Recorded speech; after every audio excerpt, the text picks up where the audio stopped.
Hello my dear students. So today we will start the new topic, extremely important theory, important concept.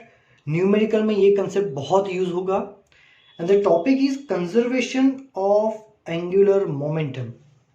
है ना, topic क्या है? Conservation of angular momentum. अब previous lecture में हमने देखा था conservation of means previous lecture नहीं, chapter number 5. Yes, in chapter number 5 we had learn about the conservation of linear momentum. हमने क्या देखा था? कंजर्वेशन ऑफ लीनियर मोमेंटम देखा था. कंजर्वेशन ऑफ लीनियर मोमेंटम में क्या था? If external force is 0 then momentum, total momentum of system remains constant. है ना, अगर किसी भी सिस्टम पे एक्सटर्नल फोर्स 0 है, कोई एक्सटर्नल फोर्स है ही नहीं, सिर्फ इंटरनल फोर्स ही है. If external force is 0, then total momentum of system remains constant. That means initial momentum will equal to the final momentum if external force is 0. Same उसी जैसा है conservation of angular momentum. तो इसमें और इसमें change क्या होगा? कुछ भी नहीं, सिर्फ टर्म्स चेंज होंगे. जैसे कि if external सर्कुलर मोशन में फोर्स की जगह क्या हो जाता है? टॉर्क. तो if external torque is 0, then total momentum of system remains constant. Total angular momentum, yes, total angular momentum of system remains constant. Means जैसे इसमें लीनियर मोमेंटम था, यहाँ पे हम एंगुलर मोमेंटम में क्या लिखेंगे? Li is equal to Lf. Initial angular momentum will equal to the final angular momentum. अब देखो एंगुलर मोमेंटम का फॉर्मूला क्या था? तो हमें पता है, यहीं पे लिखा हुआ है L is equal to I omega. That means किसी भी सिस्टम का I omega I omega I means initial moment of inertia into initial angular velocity will equal to final moment of inertia and final angular momentum.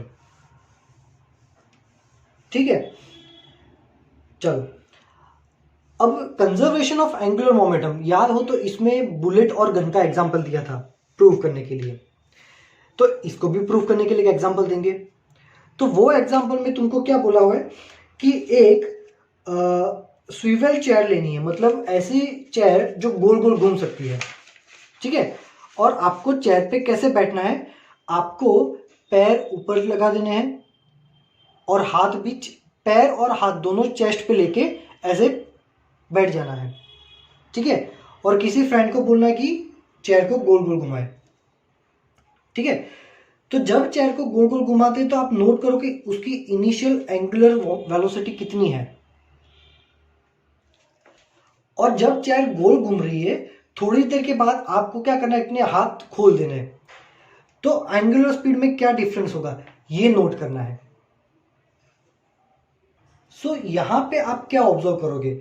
You will observe that कि जैसे ही आप हाथ खोल दोगे तो आपकी जो एंगुलर स्पीड है फाइनल, ये स्पीड डिक्रीज हो जाएगी. क्या हो जाएगी? ये स्पीड डिक्रीज हो जाएगी. अब ये देखते कि ऐसा कैसे होता है, क्यों होता है. नाउ आप चेयर पे बैठ गए हो, पैर आपने ऊपर ले लिए हैं, हाथ और पैर दोनों चेस्ट पे लेके आप बैठ चुके हो. ठीक है, now someone is rotating the chair by applying external force. ठीक है, एक्सटर्नल फोर्स आ गया, एक्सटर्नल टॉर्क आ गया, चेयर गोल गोल घूम रही है. But during the rotation of chair आपने हाथ ओपन कर दिए। The main process is what कि you open your hand, you opens your hand, you stretch your hands. In the process of stretching your hands there is no presence of any external force. हाथ को stretch करते वक्त कोई भी external force present नहीं है या external torque present नहीं है। ऐसा तो था नहीं कि किसी ने पकड़ के आपका हाथ बाहर खींचा हो, नहीं, ये आपने सेल्फ किया है। So during the process, which process? Stretching the arms. During the process of stretching the arms there is no applied torque. वहां पे कोई भी टाइप का अप्लाइड टॉर्क नहीं था। No external torque is present during the process. So in that case angular momentum will obviously conserve. So अगर मैं यहां पे Li is equal to LF लगाऊं तो क्या होगा? अब देखो, initial angular momentum I omega I और ये IF ओमेगा F। अब इनिशियली ये मोमेंट ऑफ इनर्शिया, तो भी मोमेंट ऑफ इनर्शिया का फॉर्मूला क्या है? I is equal to mr²। अब तुम्हारे जो हाथ है वो इनिशियली कैसे है? आपके पास, मान लो कि ये आप बैठे हुए हो, ठीक है, तो आप गोल गोल घूम रहे हो, तो ये आपका एक्सिस ऑफ रोटेशन है ये वाला, और आपके हाथ जो है वो आपके चेस्ट के पास है। So right now the distance of the object from axis of rotation, ये डिस्टेंस बहुत कम है। सो आर की वैल्यू कम है, मोमेंट ऑफ इनर्शिया कम है, और तब आपकी एंगुलर वेलोसिटी ज्यादा होगी। आई की वैल्यू कम है, एंगुलर वेलोसिटी ज्यादा होगी। बट जैसे ही आप अपने हाथ स्ट्रेच कर देते हैं, so now the distance is increase, ये डिस्टेंस हो गया। Ready? So distance increases, then moment of inertia increases. अब मोमेंट ऑफ इनर्शिया इंक्रीज हो रहा है, अब कंजर्वेशन ऑफ एंगुलर मोमेंटम है, ठीक है। Left hand side quantity and right hand side quantity same होनी चाहिए। अब IF बढ़ गया और उसकी वैल्यू लेफ्ट जितनी रखनी है, तो ओमेगा एफ को तो कम होना ही पड़ेगा, क्योंकि ये वैल्यू इससे ज्यादा भी नहीं होनी चाहिए, इससे कम भी नहीं होनी चाहिए। तो अगर I इंक्रीज हो रहा है तो ओमेगा को डिक्रीज होना पड़ेगा। So that is the best example of conservation of angular momentum and it is very easy. बस आपको ये फॉर्मूला ही याद रखना है और आपको पता होना चाहिए कि कब हमारा एक्सटर्नल टॉर्क जीरो है। फॉर एग्जांपल कि जो ये है अर्थ, सॉरी ये है सन, ठीक है, और अर्थ जो है वो सन के अराउंड ऐसे गोल गोल घूम रहा है, ठीक है। अब सभी को पता है कि ग्रेविटेशनल फोर्स है, बट ये ग्रेविटेशनल फोर्स एक्सटर्नल नहीं है। एक्सटर्नल फोर्स क्या होता है? एक्सटर्नल फोर्स मींस ऐसा फोर्स कि जिसको आप देख सको। ग्रेविटेशनल फोर्स तो दोनों ही एक दूसरे पे लगाते हैं, ये भी इस पे लगाएगा, ये इस पे लगाएगा। That means this gravitational force is a internal force. Earth गोल घूम रही है due to the internal forces. ऐसा तो नहीं कि बाहर कोई डंडा लेके खड़ा हो, अर्थ को मारता है, ऐसे थोड़ा मारा, फिर अर्थ आगे गया, फिर वहां पे जाके और फिर से मारा, ऐसा तो नहीं हो रहा। अर्थ अपने आप गोल घूम रहा है without the external force, by using only the help of internal forces. सिर्फ इंटरनल फोर्सेस का यूज करके ही वो ऐसा हो रहा है ना। तो अब क्या होगा देखो, तो ये केस में एंगुलर मोमेंटम कंजर्वेशन अप्लाई होगा, बिकॉज यहां पे कोई भी एक्सटर्नल फोर्स नहीं है। क्या होता है external force? The force which can you see, आप ऐसा कुछ देख सको, ऐसा तो कोई फोर्स है नहीं, है ना। चलो, तो ये भी एक उसका एग्जांपल है। तो आपको पता होना चाहिए कि एक्सटर्नल टॉर्क कब जीरो है, एक्सटर्नल फोर्स कब जीरो है ना। एक्सटर्नल फोर्स जीरो है तो एक्सटर्नल टॉर्क भी जीरो ही होगा, ठीक है। चलो अब आगे बढ़ते हैं। Now again the important theory, अब दो ही थियोरी बची है ये चैप्टर की, और दोनों ही इंपॉर्टेंट है। कौन सी ये theory? Rolling motion.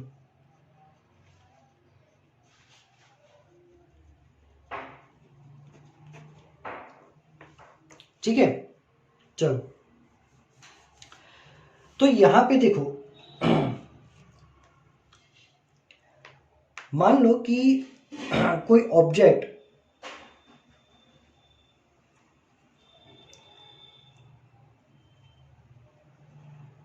Like wheel, अब व्हील के सारे पार्टिकल ऐसे ही ट्रैवल कर रहे हैं। मतलब एक एग्जांपल मैं आपको देता हूं कि मान लो ये व्हील है, ठीक है, तो व्हील ऐसे जा रहा है, ऐसे गोल नहीं घूम रहा, ऐसा स्लिप होता होता जा रहा है, सिर्फ घिस रहा है। तो ये केस में सारे पार्टिकल लीनियर मोशन ही करेंगे, है ना। इस टाइप के मोशन को बोलते हैं pure translation motion.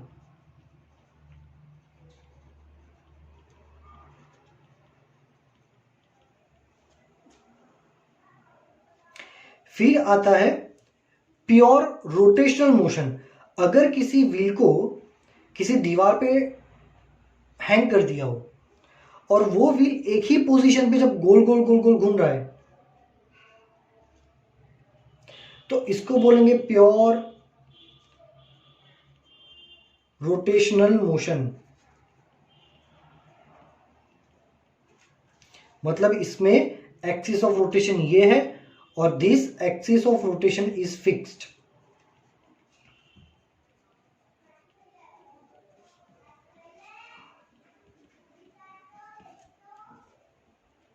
Now when we combine this two motion, अगर ये दोनों मोशन को कंबाइन करते हैं तो क्या होता है?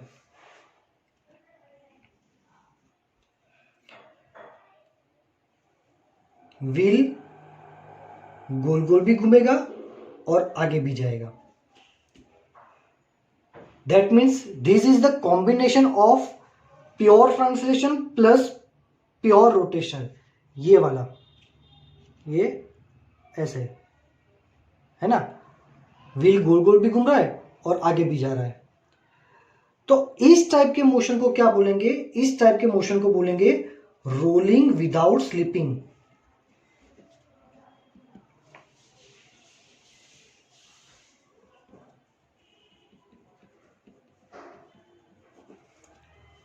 अब हमें ये देखना है, अब तक हमने जितने भी थ्योरीज देखी है they are only about the pure rotational. Chapter 5 में हमने देखा था कि एक ब्लॉक को, चैप्टर 5 और चैप्टर 6 में के एक ब्लॉक को फोर्स अप्लाई करके ऐसे डिस्प्लेसमेंट दे रहे थे, वो प्योर ट्रांसलेशन था। अभी हमने जितनी भी थ्योरीज देखी वो थी प्योर रोटेशनल। अब हमारा दोनों का कॉम्बिनेशन हो जाएगा रोलिंग विदाउट स्लिपिंग। ऑब्जेक्ट गोल घूमते घूमते आगे भी जाएगा, ठीक है। तो प्योर रोलिंग विदाउट स्लिपिंग में हम ये केस को एक बहुत ही सिंपल डायग्राम से समझेंगे, ठीक है। इमेजिन कि ये कंप्लीट सर्कल है ना। When the object is rolling without slipping, जब हमारा ऑब्जेक्ट रोलिंग विदाउट स्लिपिंग करता है तो जो पॉइंट, डायग्राम एक्चुअली में तो ऐसा होगा, इस टाइप का।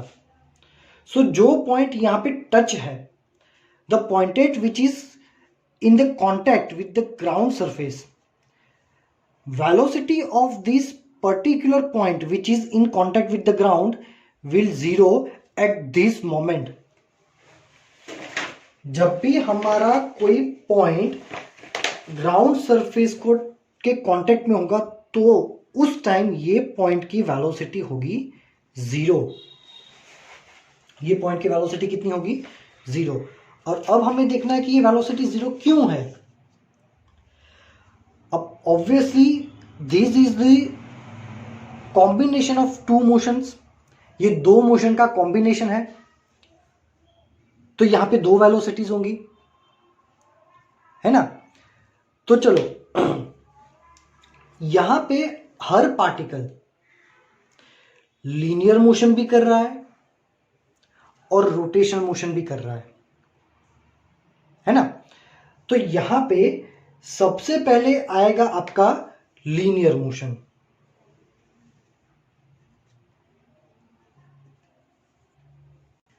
ठीक है, मान लो कि ऑब्जेक्ट ऐसे जा रहा है, ऐसे और ऐसे, ऐसे गोल घूमते घूमते आगे जा रहा है। तो ये पार्टिकल आगे जा रहा है और सर्कुलर मोशन भी कर रहा है। तो सर्कुलर मोशन के लिए एक और वेलोसिटी होगी, वो वेलोसिटी होगी यहां पे।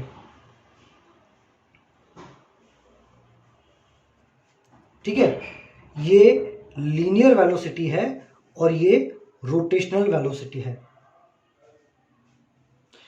सो ये जो पॉइंट P है, ये पॉइंट P की दो वेलोसिटीज है। तो फाइनल रिजल्टेंट वेलोसिटी कौन सी होगी? ये है VR, इसकी रिजल्टेंट वेलोसिटी। ठीक है, सबसे इजी क्या रहता है? सबसे इजी रहता है कि जो पॉइंट सरफेस पे है उसकी वेलोसिटी को डिफाइन करना। फॉर एग्जांपल कि यहां पे एक पॉइंट है P1। ठीक है, चलो, अच्छा ये लीनियर वेलोसिटी है। ये लीनियर वेलोसिटी की वैल्यू कितनी? ये वैल्यू, लीनियर वेलोसिटी की वैल्यू ऑलवेज फिक्स होती है VCM जितनी। मतलब इसका सेंटर ऑफ मास का जो वेलोसिटी होगा, ये सेंटर है। पूरे व्हील में एक ही पॉइंट ऐसा है जो सिर्फ लीनियर वेलोसिटी ही परफॉर्म करेगा, जो पॉइंट उसकी एक्सिस पे है ना। जितनी वेलोसिटी लीनियर इसकी है VCM, हर पार्टिकल की लीनियर वेलोसिटी सेम होगी। कितनी? VCM जितनी ही होगी। ये वैल्यू फिक्स है। अब VR, small r means rotational velocity. तो रोटेशनल वेलोसिटी का फॉर्मूला क्या होगा? V is equal to R omega. क्या होगा? R omega, where R is the distance of that particle from origin O। Origin से ये डिस्टेंस R। ठीक है, तो ये हमारा रिजल्टेंट वेलोसिटी VCM और R ओमेगा से बना हुआ है। चलो नए पेज में मैं तुमको नए डायग्राम से एक्सप्लेन करता हूं।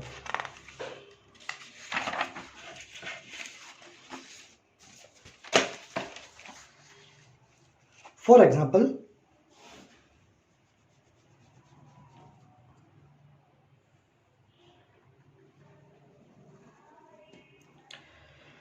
मान लो कि ये एक व्हील है जिसका सेंटर है O एंड उसका रेडियस है R, and I need to find velocity of this point P1। चलो, तो सबसे पहले एक, अगर व्हील ऐसे घूम रहा है, मतलब व्हील ऐसे आगे जा रहा है, तो एक लीनियर वेलोसिटी तो होगी ही, VL लीनियर वेलोसिटी तुम्हारी। ठीक है, और ये लीनियर वेलोसिटी कितनी होगी? ऑब्वियसली तुम्हारी VCM जितनी। अच्छा, VCM कितना होगा? मैं ये नीचे वाला पेज लिया था, उसमें एक और डेटा लिखना रह गया है, एक मिनट। VCM कितना होगा? VCM ऑलवेज होगा R ओमेगा जितना, where R is the radius of your object. तो आपकी बुक में डायग्राम के नीचे यहां पे लिया हुआ है कि VCM is equal to R omega, ये आपको याद रखना है। ठीक है, चलो, तो अब देखो, तो यहां पे एक आपकी लीनियर वेलोसिटी तो होगी, कितनी? R omega. दूसरी एक रोटेशनल वेलोसिटी होगी। रोटेशनल वेलोसिटी याद करो, हमने ये सिखाया था कि रोटेशनल वेलोसिटी में ये पॉइंट की वेलोसिटी कहां होगी? तो टेंजेंट पे। ये कहां होगी? टेंजेंट पे। सो रोटेशनल वेलोसिटी जो थी वो ऑलवेज टेंजेंट की डायरेक्शन में होगी। तो यहां इसका टेंजेंट इधर ही होगा, तो ये हो गया हमारा VR, रोटेशनल वेलोसिटी। और रोटेशनल वेलोसिटी का फॉर्मूला हमने क्या बताया था? तो अभी मैंने बताया था कि रोटेशनल वेलोसिटी होती है R omega, where R is the distance. अब ये यहां से डिस्टेंस कितना है? R। So V is equal to R omega. So यहां पे दो वेलोसिटी है, दोनों सेम डायरेक्शन में है। सो P1 पॉइंट की टोटल वेलोसिटी हो गई 2R ओमेगा। कितनी वेलोसिटी होगी वो? 2R omega. वो आपके पैराग्राफ में यहां पे दिया है, VCM प्लस R ओमेगा और 2VCM, या 2r ओमेगा, कुछ भी बोल सकते हो आप, है ना। यहां पे भी लिखा है कि VCM r ओमेगा होगा। चलो, अब मैंने यहां पे क्या बताया था कि जो पॉइंट कांटेक्ट में है विद ग्राउंड सरफेस, जो पॉइंट ग्राउंड सरफेस से कांटेक्ट में है उसकी वेलोसिटी कितनी होगी, 0। कैसे, चलो अब ये मान लो कि हमारा पॉइंट है PO, ठीक है, ये कौन सा पॉइंट है, PO। तो सबसे पहले ये पार्टिकल की वेलोसिटी कहां होगी, तो ऑब्वियसली पार्टिकल आगे तो जा ही रहा है, मतलब ये होगा हमारा लीनियर वेलोसिटी, जो कितना होगा, VCM जितना होगा उसकी वैल्यू r ओमेगा ही होगी। VCM आप यहां का लो, यहां का लो, ये लो या ये लो, कहीं से भी लो, पर VCM की वैल्यू फिक्स है, कितनी, r ओमेगा। प्लस टेंजेंट, तो इसका टेंजेंट कहां आएगा, एग्जैक्टली यहां पे, तो वो होगी आपकी रोटेशनल वेलोसिटी। रोटेशनल वेलोसिटी का फॉर्मूला क्या होगा, r ओमेगा, है ना, क्योंकि ओरिजिन से ये डिस्टेंस रेडियस जितना है तो r ओमेगा हो जाएगा। सो एक r ओमेगा राइट में है, एक r ओमेगा लेफ्ट में है, सो टोटल वेलोसिटी यहां पे कितनी हो गई, 0। तो ये P0 पॉइंट की velocity of point PO is 0, है ना।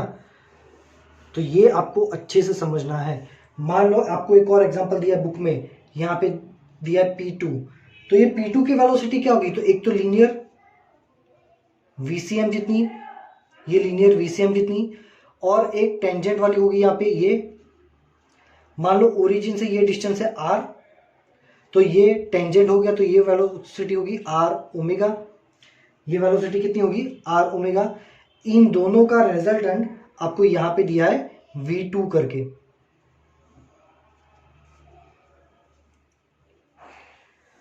सो I hope you all are getting the point कि भाई कौन सी वेलोसिटी कहां पे कैसी होती है, ठीक है। चलो, तो यहां पे हमारा एक अच्छा सा कंसेप्चुअल टॉपिक जो है वो कंप्लीट हो रहा है, रोलिंग मोशन, जिसको रोलिंग विदाउट स्लिपिंग भी बोल सकते हैं, है ना। यहां डायग्राम के नीचे लिखा है the rolling motion without slipping, है ना, इसलिए उसको रोलिंग विदाउट स्लिपिंग भी बोलते हैं। चलो, नेक्स्ट जो थियरी है, kinetic energy of rolling motion.